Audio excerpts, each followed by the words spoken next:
श्री गुरुवे नमः। श्राद्धा सरसविहारिणे नमः। श्री शुक श्याम चरणदासो जयति। श्री सरस निकुंज पीठाधीश्वर आचार्य श्री श्री अलबेली माधुरी शरण जी महाराज जी के श्री चरण कमलों में दंडवत प्रणाम। जय जय श्री राधे श्याम। जय जय श्री राधे। प्रस्तुत है डॉक्टर अवध बिहारी लाल कपूर द्वारा रचित ग्रंथ ब्रज के भक्त से श्री नित्यानंद दास बाबा जी का चरित्र। श्री नित्यानंद दास बाबा जी नंदग्राम। श्री नित्यानंद दास बाबा का जन्म आज से लगभग 100 वर्ष पूर्व उड़ीसा में उड़िया महाभारत के लेखक राजा श्री कृष्ण सिंह के वंशज धराकोट के राजा के घर हुआ। उनके जन्मते ही स्थिर हो गया था कि वे पारीकुत के राजा को गोद जाएंगे और कालांतर में वहां का राजपाट संभालेंगे। पर उनके ऊपर केवल पारीकुत के राजा की ही दृष्टि न थी, राजाओं के राजा महाराजाधिराज श्री कृष्ण की भी उन पर पूर्ण दृष्टि थी। वे उन्हें इस लोक का कोई क्षणभंगुर राज्य नहीं, परलोक की सैन्य सामग्री और उसका कोई विशेष कार्यभार सौंपकर जन जन के हृदय में उनका एक क्षत्र राज्य स्थापित करने को उत्सुक थे। उनकी योजना के आगे क्या इस लोक के किसी राजा महाराजा की योजना टिक सकती थी? जिसके ऊपर उनकी दृष्टि हो, उसे क्या इस संसार की कोई वस्तु उनके दृष्टिपथ से खींचकर अपने निकट ले जाने की सामर्थ्य रखती है? वो प्रभु द्वारा निर्दिष्ट पथ को छोड़कर संसार की भूल भुलैया में फंसा ही कब तक रह सकता है? एक दिन धराकोट के एक स्कूल के 10वें दर्जे के अध्यापक किसी पद का अर्थ समझाते हुए कह रहे थे, पुष्पराज कमल का जन्म कीचड़ से होता है, पर जन्म से ही वो कीचड़ की ओर देखता है, न अपने चारों ओर किसी वस्तु को। वो संसार से आंख मीच कर रहता है और प्रतीक्षा करता रहता है अपने नेत्रों के एकमात्र विषय सूर्यदेव के उदय होने की। उनके उदय होते ही वो नेत्र खोलता है और उनके छिप जाने पर बंद कर लेता है। इसी प्रकार मनुष्यों में जो श्रेष्ठ है, वे संसार की ओर से आंख मीच कर रहते हैं और एकमात्र श्री भगवान के दर्शन, चिंतन और उनकी लीला कथाओं के श्रवण कीर्तन में संलग्न रहकर अपने जीवन को सार्थक करते हैं। कथा के सभी विद्यार्थियों ने ये बात सुनी, पर किसी के हृदय को इसने वैसा स्पर्श नहीं किया जैसा उस बालक को, जिसे नित्यानंद दास बाबा के रूप में प्रभु को अपने किसी विशेष कार्य का दायित्व सौंपना था। वो उसी क्षण संसार से मुंह मोड़कर चल पड़ा, परमार्थ के उस पद पर जिस पर पदार्पण करते ही प्रभु स्वयं उसके आगे पीछे रहकर उसका मार्ग प्रशस्त करते हैं और उसे अपने बाहुपाश में भर लेने को व्याकुल रहते हैं। वो पहले आलाल नाथ गया, वहां उस शिला के दर्शन किए जो महाप्रभु के ठाकुर को साष्टांग दंडवत करते समय उनके शरीर के स्पर्श से पिघल गई थी और जिस पर उनके सर्वांग चिन्ह आज भी देखकर भक्त प्रेमाविष्ट हो जाते हैं। उसके दर्शन करते ही उसे प्रेम मूर्छा आ गई। आलाल नाथ से जगन्नाथपुरी और जगन्नाथपुरी से नवद्वीप होते हुए वो वृंदावन पहुंचा। उसने महाप्रभु के पार्षद श्री गदाधर पंडित की परंपरा के श्री मधुसूदन गोस्वामी से दीक्षा और श्री गोपाल गुरु की परंपरा के श्री श्यामचरण बाबा जी से वेश लिया।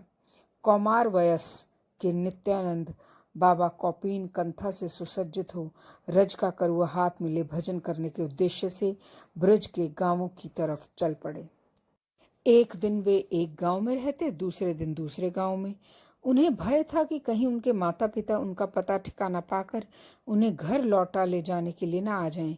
इसलिए बहुत दिनों तक वे इसी प्रकार ब्रज में भ्रमण करते रहे। वे मधुकरी मांग कर खा लेते और वृक्ष के तले सो जाते। जिह्वा पर पूरा नियंत्रण रखते। मधुकरी में जो चुपड़ी मिलती उन्हें दूसरों को दे देते, जो रूखी सूखी मिलती उन्हें स्वयं खा लेते। सोते वे बहुत कम, निद्रा अधिक न आए इसलिए वृक्ष से पीठ टेक कर बैठे बैठे ही सोने की चेष्टा करते। कुछ ही दिनों में उन्होंने निद्रा को इतना वश में कर लिया कि वे केवल 2-3 घंटे सोकर ही काम चला लेते। उन्हें बैठे बैठे सोते देख कभी कोई कहता, बाबा इस तरह आपकी टांगे रह जाएंगी, टांगे सीधी करके सोया कीजिए। तब वे कहते, मैं टांग पसार कर सोने आया हूँ या भजन करने। कभी कभी जाड़े में रात्रि के समय भजन पूरा होने से पूर्व निद्रा घेरने लगती तो वे गुदड़ी समेत कुंड में डूबकर निद्रा से 2-2 हाथ कर लेते और फिर भजन में बैठ जाते। एक बार उन्होंने 3 दिन और 3 रात अकेले अखंड कीर्तन करने का संकल्प किया। निद्रा देवी से लिखकर प्रार्थना की, 3 दिन यहाँ कृपा न करना और कागज ठाकुर जी के चरणों के नीचे रख दिया, जैसे निद्रा देवी को ठाकुर के चरणों में सुला दिया। तब 3 दिन बिना पलक मारे अकेले कीर्तन किया। इस बीच मधुकरी को भी नहीं गए। उनके एक साथी बाबा जी मधुकरी मांग लाते और केवल उतनी देर जितनी उन्हें मधुकरी पाने और शौच जाने में लगती वो बाबा जी कीर्तन करते। इस प्रकार ब्रज में भ्रमण करते हुए वो जब बहुत दिन बीत गए तब वे नंद गांव में कदम खंडी में रहकर भजन करने लगे। कदम खंडी में उन्होंने एक बार महामंत्र का पुरस्चरण किया। पुरस्चरण के फल स्वरूप उन्हें मंत्र सिद्धि हुई। तभी से अलौकिक शक्तियां उनके चरणों में लौटने लगी और एक महात्यागी सिद्ध महात्मा के रूप में उनकी ख्याति चारों ओर फैलने लगी। वृंदावन के कुंभ मेले में उन्हें 4 संप्रदाय के महंत के पद पर नियुक्त किया गया। बहुत से शिष्य सेवकों ने उनका आश्रय ग्रहण किया। जिस साम्राज्य का अधिपति प्रभु ने उन्हें बनाना चाहा था, तेजी से विस्तार होने लगा। प्रभु का अपना इसमें कितना सक्रिय सहयोग था, 2 घटनाओं से स्पष्ट होगा। उड़ीसा के संभ्रांत परिवार के एक संस्कारी बालक को भजन की छटपटी लगी। वो एक योग्य गुरु की प्राप्ति के लिए चेष्टा करने लगा। बहुत चेष्टा करने पर भी जब गुरु न मिले तो पुरी में जगन्नाथ जी के मंदिर में जाकर उनसे प्रार्थना की, प्रभु आप जगत के नाथ हैं, मैं भी इस जगत का एक तुच्छ जीव हूँ। आपकी जीवों पर अहेतु की कृपा की मैंने बहुत सी कथाएं सुनी हैं, क्या मेरे ऊपर भी कभी कृपा दृष्टि करेंगे? सुना है कि गुरु की कृपा के बिना आपको प्राप्त करना संभव नहीं, पर गुरुदेव भी तो आपकी कृपा से ही प्राप्त हो सकेंगे। दया करो नाथ, जिससे गुरुदेव को प्राप्त कर शीघ्र उस पथ का पथिक बन सकूं जिस पर चलकर ही आपके चरण कमलों की त्रितापहारी सुशीतल छाया तक पहुंच सकता हूं। वो जगन्नाथ जी से प्रार्थना कर रहा था और उसका वक्षस्थल प्रेमाश्रुओं से सिक्त हो रहा था। उस समय उसके सामने से बलभद्र और सुभद्रा की मूर्तियां अदृश्य हो गई। वेदी पर दिखने लगा केवल जगन्नाथ जी का गोलाकार विशाल मुखारविंद, जिसके दोनों नेत्रों से अश्रुओं की 2 मोटी मोटी धाराएं बह रही थी। अबाध बालक ने समझा कि उसके किसी अपराध के कारण जगन्नाथ जी दुखी हैं, इसलिए रो रहे हैं। वो क्या जानता था कि जिस प्रकार वो उनके प्रेम में रो रहा है, उसी प्रकार वे भी उसके प्रेम में विवल हो अश्रु विसर्जन कर रहे हैं। प्रेम की मूर्ति श्री जगन्नाथ जी उसे प्राप्त करने को वैसे ही अधीर हो रहे हैं जैसे वो उन्हें प्राप्त करने को। दुखी हो वो विमला देवी के मंदिर में गया। वहां भी उसी प्रकार प्रार्थना करने के पश्चात उसने देखा कि विमला की मूर्ति का एक हाथ हिल रहा है। शायद हाथ हिलाकर वे भी उसे आशीर्वाद दे रही थी, पर उनका ये संकेत भी उसकी समझ में न आया। तब वो करुणावतार श्री गौरांग महाप्रभु के दर्शन करने नवद्वीप गया। वहां भी उनके मंदिर में जाकर उनसे प्रार्थना की। वहां उसे श्रीमन महाप्रभु के शिव विग्रह में सिनेमा के चित्रों की तरह एक के बाद एक, पहले श्री कृष्ण के, फिर श्री राधा के और फिर एक नील वर्ण की सखी के दर्शन हुए। सखी के दर्शन के साथ महाप्रभु के भोग का समय हो आया और सामने पर्दा आ गया। श्रीमन महाप्रभु के श्री विग्रह में श्री कृष्ण, श्री राधा और उस सखी के दर्शन कर वो चमत्कृत हुआ, पर इसका भी रहस्य उस समय उसकी समझ में न आया। गुरु की खोज में वो वृंदावन के लिए चल पड़ा। वृंदावन स्टेशन पर उतरते ही जब वो स्टेशन के बाहर ढाल से नीचे उतर रहा था, उसने देखा नित्यानंद दास बाबा को उधर से आते हुए। एक बार पहले उसने पुरी में बाबा के दर्शन किए थे। वो देखते ही उन्हें पहचान गए और अपने साथ गोवर्धन ले गए। उनके कुछ ही दिनों के सत्संग से उसे बोध होने लगा जैसे उसके गुरु वे ही हैं। उनसे दीक्षा लेकर वो निश्चिंत हुआ। उसकी इच्छा हुई अपने गुरु महाराज का एक चित्र अपने साथ रखने की। चित्र के लिए उसने गुरु महाराज से प्रार्थना की। उन्होंने फोटोग्राफर को बुलाने का आदेश दिया। वो वृंदावन आकर गोपीनाथ बाजार के फोटोग्राफर श्री काली बाबू को बुला लाया। काली बाबू ने जब कैमरा सेट कर लिया और फोटो लेने को हुए, तब बाबा ने उससे कहा, तुम जरा जाकर कैमरे में देखो तो फोकस ठीक हुआ या नहीं। उसने फोटोग्राफर की अनुमति ले कैमरे के ऊपर का काला कपड़ा अपने सिर पर डाला और लेंस में से बाबा की तरफ देखा। है ये क्या? यहाँ तो बाबा के स्थान पर वो सखी बैठी है जिसके मैंने नवद्वीप में महाप्रभु के श्री विग्रह में दर्शन किए थे। उसने कपड़ा हटाकर बाहर देखा तो बाबा ही दिखे सखी रूप में। फिर उनके दर्शन करने के लिए जब उसने कैमरे में से फिर झांका तो भी बाबा ही दिखे। उसे समझने में देर न लगी कि स्वरूप से उसके गुरुदेव राधा रानी की सखी हैं और नवद्वीप में श्रीमन महाप्रभु ने अपने स्वरूप में श्री कृष्ण, श्री राधा और गुरु रूपा सखी के दर्शन देकर उन्हें बताया था कि राधा और कृष्ण उनसे अभिन्न हैं और उनकी गुरु रूपा सखी भी राधा रानी का ही अभिन्न प्रकाश है। उसे ये भी समझने में देर न लगी कि उन्होंने ही उसे वृंदावन जाने की प्रेरणा देकर और गुरुदेव को स्टेशन पहुंचने की प्रेरणा देकर उसकी गुरु प्राप्ति का मार्ग प्रशस्त किया था। इसी प्रकार श्री श्याम सुंदर दास जी, श्री ब्रज सुंदर दास जी, श्री गोपीनाथ दास जी और श्री गौर गोविंद दास जी जैसे और भी बहुत से परम त्यागी और होनहार शिष्य एक एक कर प्रभु की प्रेरणा से उनके परिवार में सम्मिलित होते गए। बहुत से गृहस्थ भक्तों ने भी बाबा का आश्रय ग्रहण किया, जिनमें से मथुरा के श्री गिरिराज शरण जी का नाम विशेष रूप से उल्लेखनीय है। बाबा अपने को बहुत छिपा कर रखते थे, पर स्वयं प्रभु जिसका देश विदेश में प्रचार करते फिरें, वो कब तक छिपा रह सकता है। सुदूर अमृतसर में बाबा को कोई नहीं जानता था। वहां भी प्रभु की प्रेरणा से उनकी कीर्ति फैलने में देर न लगी। वहां एक ब्राह्मण राधा श्याम सुंदर के श्री विग्रह की सेवा किया करता था। उससे एक रात उन्होंने स्वप्न में कहा, हमें नंदग्राम में नित्यानंद दास बाबा के निकट पहुंचा दो, हम सब उनकी सेवा ग्रहण करेंगे। उनका आदेश प्राप्त कर ब्राह्मण उन्हें साथ ले नंदग्राम की ओर चल पड़ा। वहां पहुंचकर पूछते पूछते नित्यानंद दास बाबा के पास पहुंचा। उनसे अपने स्वप्न की बात कहे राधा श्याम सुंदर को उन्हें सौंप दिया।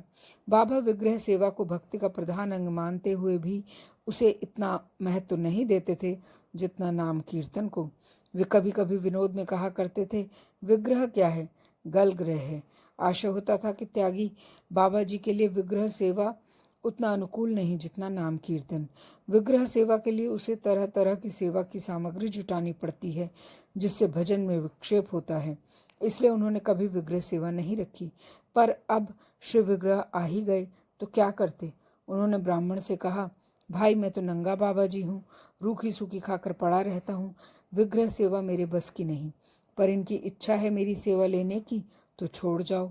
राधा श्याम सुंदर के प्रति बाबा के उपेक्षा भरे शब्द सुन ब्राह्मण को दुख हुआ, पर राधा श्याम सुंदर पर उसका कोई असर नहीं।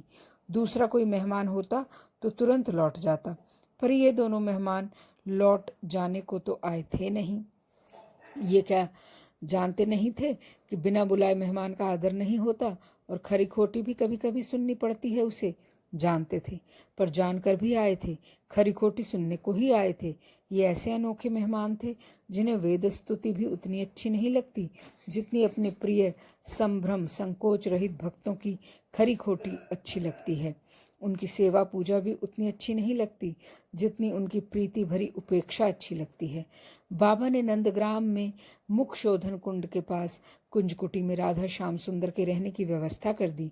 ये स्थान ही अब बाबा का छोटा सा आश्रम बन गया।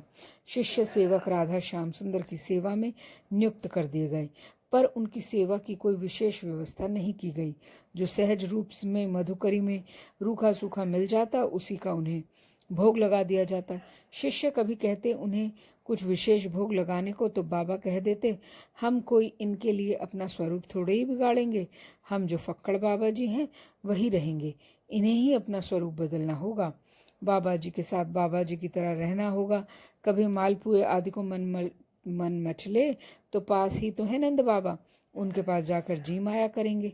मंत्र सिद्धि के कुछ दिन बाद प्रभु ने नित्यानंद दास बाबा को प्रेरणा दी नाम कीर्तन का प्रचार करने की। उन्होंने नाम कीर्तन के प्रचार का बीड़ा उठाया। श्री गिरिराज धरण जी और उनके कुटुंब के सहयोग से उन्होंने भक्ति प्रचारिणी सभा की स्थापना की और मथुरा को प्रचार का केंद्र बनाया। वृंदावन, अलीगढ़, हाथरस, दिल्ली, अमृतसर, जयपुर, जगन्नाथपुरी आदि अनेक स्थानों में कहीं 1 महीने, कहीं 2 महीने और कहीं 1 साल तक का अखंड हरिनाम संकीर्तन यज्ञ किया। रथ यात्रा पर जगन्नाथपुरी में और कुंभ के अवसर पर प्रयाग और हरिद्वार आदि स्थानों में भी वे प्रति बार जाकर 1 महीने का अखंड हरिनाम कीर्तन करने लगे। बाबा ने अपना शेष जीवन सर्वत्र हरिनाम संकीर्तन का प्रचार करने में ही व्यतीत किया। वे कहा करते कि भक्ति के 64 अंगों में 5 अंग सर्वश्रेष्ठ हैं, नाम कीर्तन, श्रीमूर्ति सेवा, साधु संघ, ब्रजवास और भागवत श्रवण। इनमें से किसी एक का याजन करने से प्रेम की प्राप्ति होती है, पर इनमें भी नाम कीर्तन सर्वश्रेष्ठ है। नाम कीर्तन के अतिरिक्त नाम के श्रवण करने, जप करने, नाम के लिखने और लिखे हुए नाम के दर्शन करने से भी फल की प्राप्ति होती है। वे कहते कि नाम के साधक 2 प्रकार के हैं, नामाग्रही और नामाश्रयी। नामाग्रह नाम साधना की पहली अवस्था है। इससे साधक का नाम जप या नाम कीर्तन में आग्रह मात्र होता है। नामाश्रय नाम साधना की दूसरी अवस्था है। इसमें साधक पूर्ण रूप से नाम का आश्रय ले लेता है। वो अपने आप को पूर्ण रूप से नाम को समर्पित कर देता है, नाम के सिवा और कुछ जानता ही नहीं। इस अवस्था में नाम नामी को साधना के पास खींच कर ले जाता है। अष्टयाम लीला चिंतन का ब्रज के साधकों में बहुत प्रचलन है।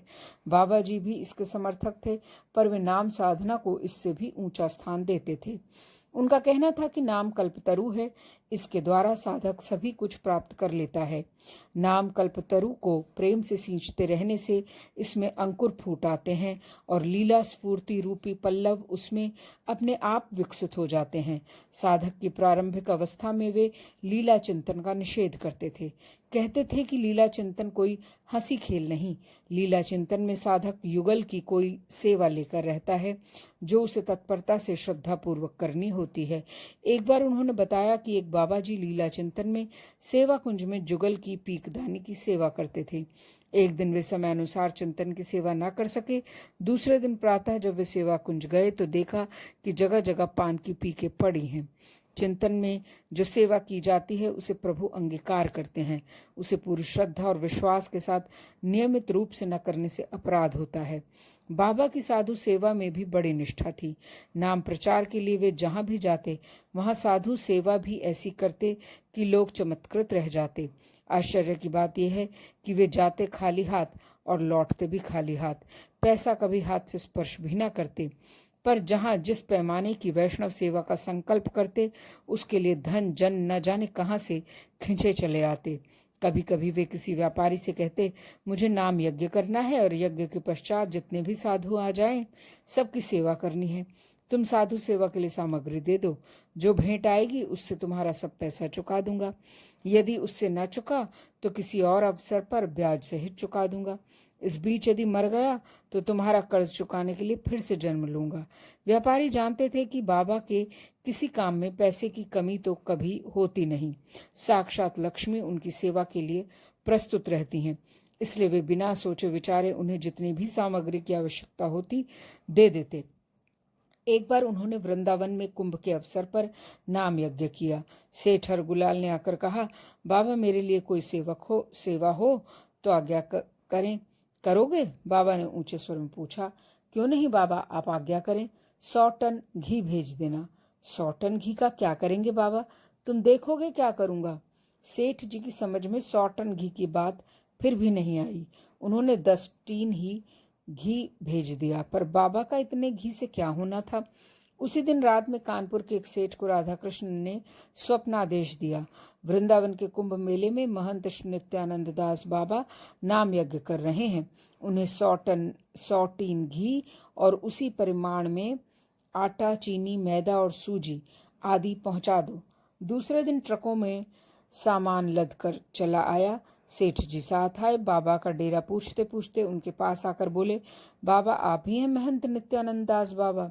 मुझे राधा कृष्ण ने स्वप्न में आपके भंडारे के लिए ये सब सामान पहुंचाने की आज्ञा दी है, कृपा कर स्वीकार करें। मैं महंत अहंत कुछ नहीं, भंडारे की बात भी मैं नहीं जानता। महंत और महंती तो वे हैं जिन्होंने तुम्हें भेजा है, वे भंडारा करेंगे, मैं देखूंगा। सामान छोड़ जाओ। नाम यज्ञ के शेष दिन बाबा ने कुंभ आए। सभी संप्रदाय के साधुओं का जैसा भंडारा किया वैसे पहले कभी वृंदावन के कुंभ में नहीं हुआ था। उस आयोजन की विशालता का अनुमान इस बात से लगाया जा सकता है कि उसमें 200 हलवाई काम पर लगे थे। ऐसे ही 1 साल भर के कीर्तन और विशाल उत्सव का आयोजन बाबा ने हाथरस में किया। हाथरस के उत्सव की विशेषता ये थी कि उसमें वृंदावन के बड़े महाप्रभु के मंदिर के श्री विग्रह और श्री गौरांग दास बाबा जी महाराज भी पधारे थे। महाप्रभु को हाथरस ले जाते समय एक विचित्र लीला घटी। पहले तो जब बाबा से हाथरस के भक्तों ने बड़े महाप्रभु को हाथरस ले चलने को कहा, उन्होंने उत्तर दिया, ये कैसे हो सकता है? सेवा के विग्रह को एक स्थान से उठाकर दूसरे स्थान ले जाना ठीक नहीं। किसी आपत्ति के समय ही ऐसा किया जा सकता है।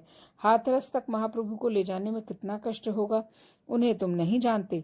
यदि तुम लोग महाप्रभु को ले जाओगे तो मैं नहीं जाऊंगा। पर हाथरस के भक्तों का प्रेम और आग्रह देख महाप्रभु स्वयं मचल पड़े। उन्होंने साक्षात हो या स्वप्न में नित्यानंद दास बाबा से कहा, मैं हाथरस जाऊंगा। तब बाबा ने एकाएक उल्टा हट पकड़ लिया, महाप्रभु हाथरस जाएंगे तभी मैं जाऊंगा। महाप्रभु के सेवायत श्री कृष्ण चैतन्य गोस्वामी जी बड़े संकट में पड़े। महाप्रभु को इतनी दूर ले जाने की अनुमति भी नहीं दे सकते और एक महापुरुष के आग्रह को टाल भी नहीं सकते। उन्होंने हाथरस वालों से कहा, भाई मैं क्या जानूं, तुम जानो और तुम्हारे महाप्रभु के सामने चिट्ठी लिखकर देख लो, यदि वे राजी हो जाएं तो ले जाओ। उन्होंने सामने 2 चिट्ठियां डाली गई। एक में लिखा था मैं हाथरस जाऊंगा, दूसरी में मैं हाथरस नहीं जाऊंगा। एक छोटे बालक से चिट्ठी उठवाई गई। पहली चिट्ठी निकल आई।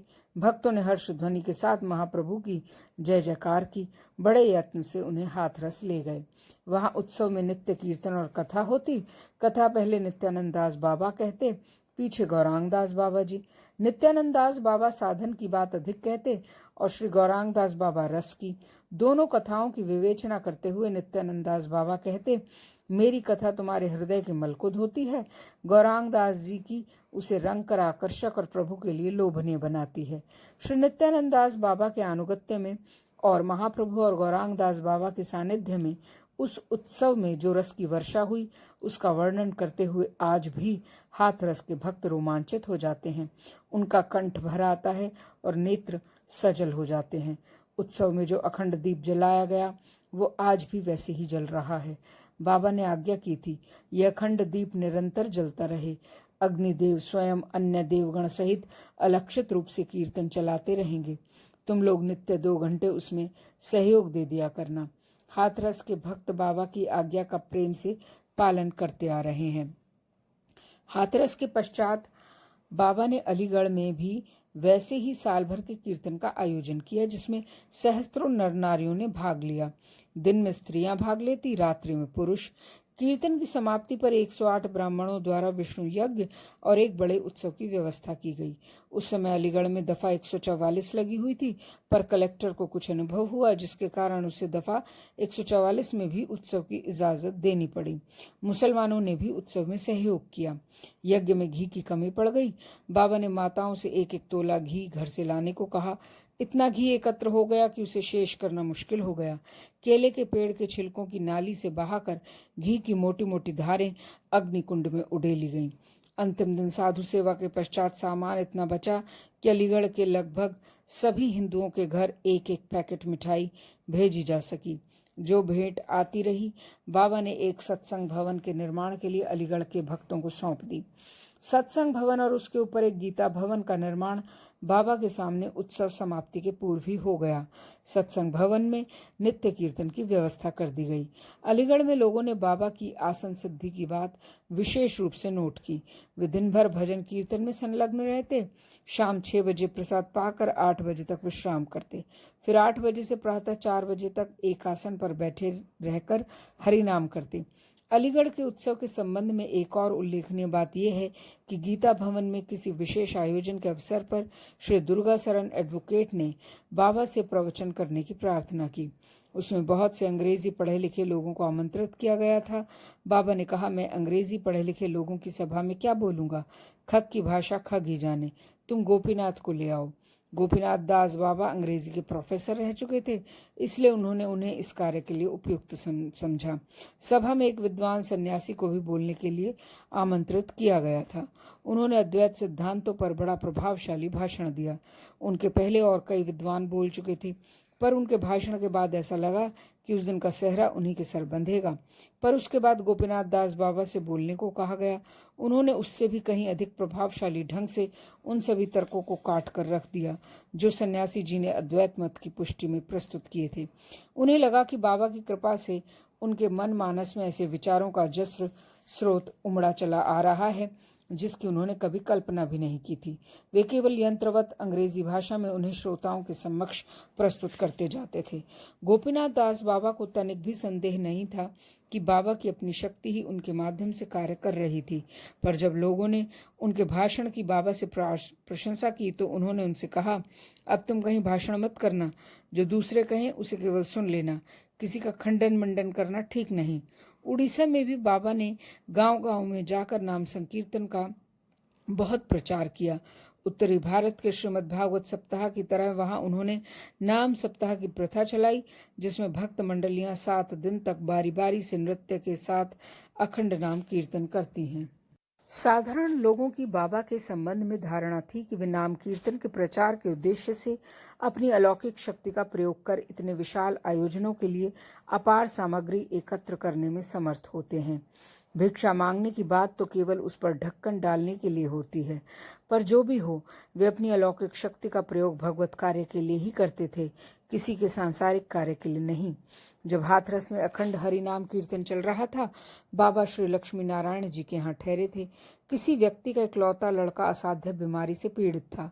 उसने कातर स्वर से बाबा से उसके लिए कुछ करने की प्रार्थना की, पर बाबा ने सीधे सहज भाव से अपनी असमर्थता प्रकट कर दी। लक्ष्मी नारायण जी बाबा के अंतरंग भक्तों में से थे। उसके चले जाने पर उन्होंने उनसे कहा, बाबा, वो बेचारा कितना दुखी था, आप झूठ ही कुछ कह देते तो उसे अभी तो शांति मिल जाती, पीछे जो होना था होता। बाबा ने पकड़कर कहा, अरे मूर्ख, मैं झूठ भी कह देता तो लड़का बच जाता, पर उससे क्या उसका मंगल होता? साला जिस कीचड़ में फंसा है उसमें और फंस जाता। हम कीचड़ से निकालने वाले बाबा हैं, फंसाने वाला नहीं। भगवान और भगवान नाम में लोगों की श्रद्धा दृढ़ करने के लिए बाबा अपनी शक्ति का प्रयोग अक्सर करते। एक बार उनके शिष्य श्री गोपीनाथ दास जी ने कहा, बाबा गुरुदेव के अभय कर की बात जो कही जाती है उसका ठीक ठीक अर्थ क्या है, मैंने नहीं समझा। बाबा ने कहा, देखो, अभय कर इसे कहते हैं। और उन्होंने अपना दाहिना हाथ उनके सर पर उससे 1.5 बालिस्त ऊपर फैला दिया। उसके साथ ही उन्हें लगा कि जैसे एक करंट ने उनके भीतर प्रवेश किया और एक सुशीतल आनंदमय अनुभूति उन्हें होने लगी। साथ ही ऐसा कंप होने लगा कि वे उसे संभाल न सके। बाबा और उनके साथ एक साथी कदम खंडी में एक शुष्क कदम्ब के नीचे हरिनाम कीर्तन किया करते थे। उनके साथी ने कहा, मैंने हरिनाम के प्रभाव से शुष्क तरु पल्लवे की बात कहीं पढ़ी है, पर इस तरु के नीचे हम लोग इतने दिन से नाम कीर्तन कर रहे हैं, इसमें तो पल्लव आए नहीं। बाबा ने कहा, नाम प्रभु कृपा करेंगे तो आ जाएंगे। कुछ ही दिन बाद उसमें अंकुर फूटने लगे और वृक्ष पत्तों से हरा भरा हो गया। बाबा एक बार जब रथ यात्रा पर पुरी गए, बरहमपुर के ट्रेनिंग कॉलेज में गोपीनाथ दास बाबा के पूर्वाश्रम के एक सहयोगी ने उनसे कहा, मैं आस्तिक भावना का व्यक्ति हूँ, भक्ति साहित्य का मैंने अध्ययन भी अच्छा किया है, फिर भी मुझे वैसा विश्वास नहीं जैसा होना चाहिए, इसलिए मैं भजन साधन कुछ नहीं कर पाता। यदि आप मुझे कुछ प्रत्यक्ष अनुभव करा दें जिससे मैं भजन में प्रवृत्त हो सकूं तो बड़ी कृपा होगी। ने कहा, ऐसे बैठो। पद्मासन से उन्हें बैठाकर अपने अंगूठे से उन्हें स्पर्श कर दिया। स्पर्श करते ही उन्हें कुछ अलौकिक अनुभव हुआ। वे उठकर इधर उधर भागने लगे। लोगों ने समझा वे पागल हो गए। उन्हें पकड़कर बैठाना चाहा। बाबा ने कहा, छोड़ दो, अभी ठीक हो जाएगा। थोड़ी देर बाद जब वे प्रकृतिस्थ हुए, उन्होंने बताया कि उन्हें लगा कि जैसे कृष्ण उनके साथ लुका छिपी खेल रहे हैं और वे उनके पीछे पीछे भाग रहे हैं। उसी दिन उन्होंने बाबा का आश्रय ग्रहण किया और भजन साधन में लग गए। बाबा ने उन्हें अधिकारी समझकर ही उनके ऊपर ये कृपा की होगी, पर वैसे भी की हो तो कोई आश्चर्य नहीं। भगवत कृपा के सदृश उनके भक्तों की कृपा भी पूर्ण, स्वतंत्र और निरपेक्ष है, जब जिस पर चाहे बरस जाए। नंदगांव के में बाबा की एक शिष्य रहती थी, बड़ी भजननिष्ठ और भोले स्वभाव की थी वो। उसने एक दिन बाबा से रोकर कहा, मैं इतने दिन से भजन कर रही हूँ, जैसे आपने कहा वैसे ही कर रही हूँ, तो भी मुझे अभी तक युगल के दर्शन नहीं हुए। ऐसे भजन से क्या लाभ? सब कहते हैं कि बाबा चाहे तो दर्शन करा दें, तो क्या आप नहीं करा देते? बाबा ने कहा, तू चिंता ना कर, तुझे दर्शन होंगे। फिर कज्जल कुंड के पास एक कदम्ब के वृक्ष की ओर संकेत करते हुए बोले, देख, उस वृक्ष के पास बैठकर भजन किया कर। तब से वो उस कदम्ब के पास बैठकर भजन करने लगे। कुछ दिन बाद उसे युगल के दर्शन हुए, श्री कृष्ण के कदम के ऊपर और राधा रानी के नीचे। दर्शन करते ही उसकी मानसिक स्थिति न जाने कैसी हो गई। वो दिन रात उस कदम्ब के पास ही बैठी रहती। घर वाले लेने आते तो जाने को मना कर देती, कोई कुछ खाने को देता तो उसे भी अस्वीकार कर देती। भूख लगती तो कुंड की कीचड़ खाकर रह जाती। 9 महीने बाद जब कुछ प्रकृतिस्थ हुई तो घर जाकर रहने लगी। उससे किसी ने पूछा, तो इतने दिन कीचड़ खाकर कैसे रही? उसने उत्तर दिया, मैंने कीचड़ कब खाई? मैं खीर से खाती थी। गुरु भक्ति पर बाबा बहुत अधिक बल दिया करते। वे कहते कि गुरु पूजा भगवत पूजा से भी बड़ी है। श्री सनातन गोस्वामी के शब्दों में, जार प्रति गुरुदेव हन्न प्रसन्न, कीनो विघ्नेन शेष नाई हय अवसन्न। कृष्ण रुष्ट हले गुरु राखी वारे पारे, गुरु रुष्ट हले कृष्ण राखी वारे नारे। जिससे गुरुदेव प्रसन्न हो उस पर किसी प्रकार की विघ्न बाधा नहीं आती। कृष्ण यदि उससे रुष्ट हो तो भी गुरु रक्षा कर सकता है, पर यदि गुरु रुष्ट हो तो कृष्ण रक्षा नहीं कर सकते। गुरु भक्ति के आदर्श के रूप में उन्होंने अपने शिष्य श्री गिरिराज धरण के सुपुत्र श्रीनाथ जी को तैयार किया था। गुरुगत प्राण श्रीनाथ जी ने गुरुदेव को पूर्ण आत्मसमर्पण कर रखा था। वे गुरुदेव को छोड़ और कुछ जानते ही न थे। उनके पुत्र का अस्पताल में ऑपरेशन हुआ। मात्रा से अधिक क्लोरोफॉर्म दिए जाने के कारण उसे ऑपरेशन के बाद भी बहुत देर तक होश न आया। ऐसी स्थिति में जब उसके प्राण अधर में लटके हुए थे, श्रीनाथ जी अपने बगीचे में गुरु सेवा में लगे थे। थोड़ी देर बाद जब उसके प्राण निकल गए, उस समय वे गुरुदेव को भोग अर्पण कर रहे थे। अंतर्यामी गुरुदेव को पता था कि उस समय अस्पताल में बालक के प्राण निकल चुके थे। उन्होंने अपने निकट बैठे कुछ भक्तों से कहा, नवद्वीप में श्रीवास पंडित के घर एक और उनका पुत्र मरा पड़ा था। दूसरी ओर घर में ही वे महाप्रभु और उनके भक्तों के साथ नृत्य कीर्तन कर रहे थे। वैसे ही यहाँ अस्पताल में श्रीनाथ का पुत्र मरा पड़ा है और एक गुरु सेवा में लगा है। श्रीनाथ जी ने भी ये बात सुनी, पर इससे उनकी गुरु सेवा में कोई अंतर न पड़ा। उन्होंने घर में भी सब लोगों से शांत रहने को कहा, जिससे गुरु सेवा में किसी प्रकार का विक्षेप न हो। बाबा ने ऐतिहासिक दृष्टि से दो बड़े महत्वपूर्ण कार्य किए, जिनके पीछे उनका हाथ होने के बारे में बहुत कम लोग जानते हैं। भारत के विभाजन के समय नदिया जिले के पूर्व पाकिस्तान में जाने की बात लगभग तय थी। बाबा को जब इसका पता चला, वे रो पड़े।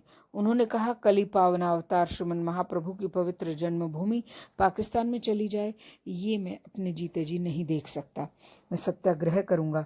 मेरे प्राण भले ही चले जाएं, पर नदिया को नहीं जाने दूंगा। उन्होंने इसके विरुद्ध अपील करने को लाखों लोगों से हस्ताक्षर कराए और सत्याग्रह की तैयारी में लग गए। ये था उनके आंदोलन का बाहरी रूप, पर उनके अंतर में एक और आंदोलन चल रहा था। वहां देश के नेताओं से नहीं, स्वयं श्री नदिया बिहारी से अपील की जा रही थी। नदिया बिहारी अपने भक्तों की पुकार न सुनते, ये कब संभव था? उन्होंने उन्हें आश्वस्त किया कि नदिया भारत का ही अंग रहेगा। तब बाबा ने निश्चिंत हो आंदोलन आगे बढ़ाने का विचार छोड़ दिया। कुछ ही दिनों बाद ये समाचार अखबारों में छप गया कि नदिया पाकिस्तान के नक्शे से निकाल दिया गया। बाबा ने राधा कुंड का भी उद्धार किया। ब्रज में राधा कुंड और श्याम कुंड नाम से दो विशाल कुंड हैं, जिनका निर्माण श्री राधा और श्री कृष्ण ने किया था। वराह आदि पुराणों में इनके निर्माण का वर्णन है। इन दोनों कुंडों में राधा कुंड की महिमा विशेष है। श्री कृष्ण ने राधा से कहा था, प्रियतमे, तुम्हारे इस कुंड की महिमा मेरे कुंड से भी अधिक होगी। इसमें मैं नित्य स्नान और जल केली किया करूंगा। कहा जाता है कि श्री कृष्ण स्वयं इस कुंड के मार्ग पर झाड़ू लगाया करते हैं। महारानी श्री राधिका अष्ट सखिन के झुंड, डगर बुहारत सांवरे, जय जय राधा कुंड। श्री चैतन्य चरितामृत में इस कुंड की महिमा का वर्णन इस प्रकार है। सेई कुंडे जेई एक बार करे स्नान, तारे राधा सम प्रेम कृष्ण करे दान। जो उस कुंड में एक बार स्नान कर लेता है, उसे श्री कृष्ण राधा के समान प्रेम दान देते हैं। परम करुणामयी श्री राधा रानी ने जीवों के प्रति करुणा कर श्री कृष्ण से परिहास करने के छल से इन दोनों कुंडों को प्रकट किया था। कालांतर में ये लुप्त हो गए थे। राधा भाव विभावित श्री कृष्ण चैतन्य महाप्रभु ने इन्हें फिर से प्रकट किया, पर तब से अब बहुत दिन बीत चुके थे। राधा कुंड का जल इतना गंदा हो गया था कि भक्तों को इसका सेवन करने में और इसमें स्नान करने में बड़ा कष्ट होता था। श्रद्धालु भक्त उस कष्ट को सहन करके भी उसके जल का सेवन करते थे। यही देख नित्यानंदास बाबा ने इस परम पावन सरोवर का पंकोद्धार कराने का संकल्प किया। कार्य बहुत व्यय साध्य था। इस विशाल कुंड का जल और कीचड़ निकालकर बाहर फेंकने के लिए लाखों रुपयों की आवश्यकता थी। बाबा किसके पास जाते धन मांगने? उन्होंने राधा रानी को स्मरण कर राधा कुंड के तीर पर अखंड नाम कीर्तन आरंभ किया। राधा रानी ने कलकत्ते के एक धनाढ्य भक्त श्री प्रियानाथ पाल को प्रेरणा दी। उनके अर्थ व्यय से संकीर्तन की ध्वनि के बीच ये सारा कार्य लगभग 1 वर्ष में संपन्न हुआ। बहुत समय से नंदग्राम में रहते रहते बाबा नंदग्राम के अभिन्न अंग बन गए थे। नंदग्राम के ब्रजवासी बालक बूढ़े सब उनसे स्नेह करते थे। वे सब जैसे एक बड़े परिवार के सदस्य थे जिसके बाबा मुखिया थे। वे अपने सुख दुख और भाव अभाव की बात उनसे कहते और वे अपने भक्तों की सहायता से उनके अभाव की पूर्ति करने की चेष्टा करते। नंदलाला भी अपनी सुख सुविधा के लिए बहुत कुछ उन्हीं पर निर्भर रहते। कभी कभी मंदिर में धन के अभाव के कारण नंदलाल की सेवा की व्यवस्था बिगड़ जाती तो बाबा श्रीमद् भागवत की कथा कहते, जो चढ़ावा आता मंदिर को भेंट कर देते। एक बार जब वे नाम प्रचारार्थ अमृतसर गए हुए थे, नंदलाला का अंगराग हुआ पर उनके नए कपड़े न बनाए जा सके। नंदलाला ने अमृतसर में बाबा से शिकायत की। उन्होंने अपने एक भक्त से सुंदर मखमल की पोशाक बनवाकर उस पर जरी का काम करवाकर भेज दी। आज भी वो पोशाक नंदलाला विशेष उत्सवों पर बड़े प्रेम से धारण करते हैं। नंदलाला को जरी की पोशाक बन गई तो उन्हें मुकुट, लकुटी, वंशी भी सोने की चाहिए थी। बाबा ने उसका भी प्रबंध कर दिया।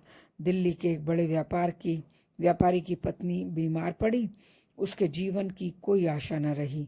जब सभी डॉक्टरों ने जवाब दे दिया तो वो उसे नंदगांव ले आया और बाबा के चरणों में डाल दिया। बाबा की कृपा से वो स्वस्थ हो गई। तब उसने 200 साधुओं को ब्रज से ले जाकर दिल्ली में अखंड कीर्तन और एक बड़ा उत्सव किया। उत्सव के पश्चात उसने बाबा से कुछ सेवा स्वीकार करने का आग्रह किया। बाबा ने कहा, मुझे कुछ नहीं चाहिए। यदि तुम्हारी सेवा करने की इच्छा है तो नंदलाला की करो। उनके लिए सोने का मुकुट, लकुटी, वंशी बनवा दो। व्यापारी बहुत खुश हुआ।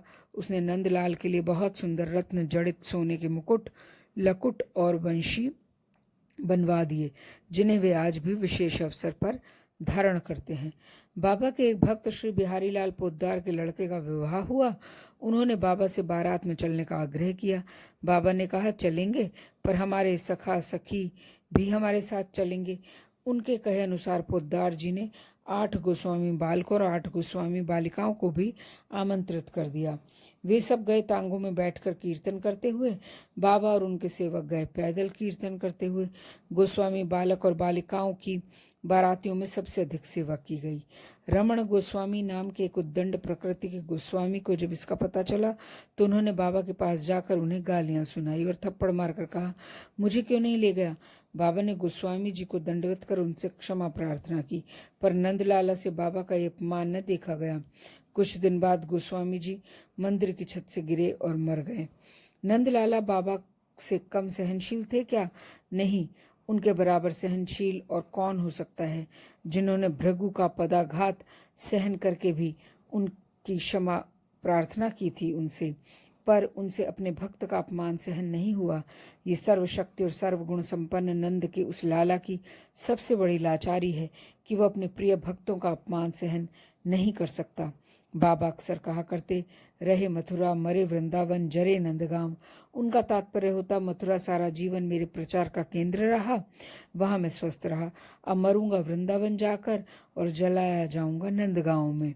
एक दिन उन्होंने नंदगांव की उस महिला को, जिसे उनकी कृपा से कदम्ब के निकट भजन करते हुए युगल के दर्शन हुए थे, बुलाया और एक स्थान को दिखाते हुए कहा, यहाँ नंदगांव की गैयों के गोबर से लीपना, दीपक और अगरबत्ती जलाना और नित्य सुबह शाम महामंत्र का जप करना।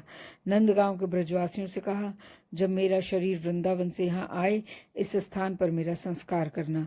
नंदगांव की गैयों के गोबर के कंडे सब ब्रजवासी मेरे ऊपर 2-2 डालना।